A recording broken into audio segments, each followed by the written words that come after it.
the best of the week on Relevant Radio. Well, today we're focusing our discussion on finding peace. Joining us as our spiritual director today is Father Timothy Gallagher. Father Gallagher is a priest with the Oblates of Mary, dedicated to giving retreats and spiritual formation in the light of St. Ignatius and his spiritual exercises. He's the author of nearly a dozen books on discernment and prayer, as well as on Venerable Bruno Lanteri, the founder of his order. Father Gallagher, it's great to have you back with us. Thanks for joining us. Always happy to be here, Patrick. Let's take a phone call from Carol calling in from Wisconsin. Hello, Carol, and welcome. I'm just wondering, okay, as a mom, I have 4 children, and 3 of them have gone astray. One of them I'm very concerned about. She lives in a part of town that I'm not, it's not the greatest part of town, and she's doing things that would concern any mother, and I'm worried about her future. I'm worried about my children's future. So I'm not so much worried about God forgiving me or them, I guess, but I'm worried about their salvation. And I'm sure there's a lot of moms out there feeling like that. And in regards to what's happening in our country right now, it's creating a lot of anxiety. And I guess I want to know more from that point of view, how to have peace. Sure. So I'd say, Carol, first of all, thank you for the question. And without doubt, that's going to reflect the question of many other parents as well. And I'd say the answer to that, and not that we're going to lift all the suffering from this for sure, but we can really live it in a different way. And there's something that we can do, and above all, there's something that God is doing.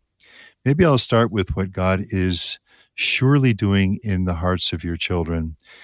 I'm going to take this from St. Ignatius of Loyola, who says that when a person is living far from God, the way that God acts is to trouble the heart of the person. He calls it stinging and biting through their rational power of moral judgment. That is, you can be very sure that deep in the heart of anyone who is living far from God, however we try to hide from it, run from it, it's inescapable that there is somewhere deep down where we're not happy, where we know that things aren't right, where we want more from life.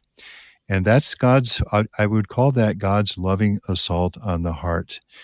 So you can be very sure that God has not abandoned your children, that he is constantly working in their hearts.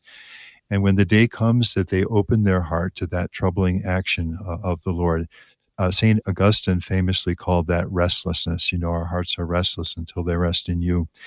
The day that they open their hearts to that, then things are going to begin to change in their life. So that's number one, that God loves your children too much ever to stop working in their hearts. And every day with his love is making a loving assault upon their hearts. And then what can the parent do?